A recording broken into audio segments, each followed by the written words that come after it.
বাংলাদেশে ময়মনসিংহে অবস্থিত সত্যজিৎ রায়ের একটি পৈতৃক বাড়ি আছে, যেটি ভেঙে ফেলা হচ্ছে।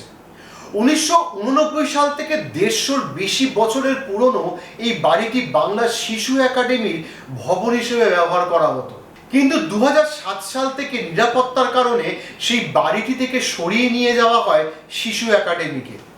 সম্প্রতি সেটি ভেঙে একটি বহুতল নির্মাণের সিদ্ধান্ত নেওয়া হয়, এমনকি বাড়ি ভাঙার কাজও শুরু হয়ে গেছে। রায় পরিবার বাংলার সংস্কৃতির অন্যতম ধারক ও বাহক। উপেন্দ্র কিশোর রায় বাংলার নবজাগরণের একজন স্তম্ভ ছিলেন। আমাদের পশ্চিমবঙ্গের মুখ্যমন্ত্রী মমতা বন্দ্যোপাধ্যায় বাংলাদেশ সরকারের কাছে অনুরোধ করেছেন যাতে বাড়িটি রক্ষা করা যায়।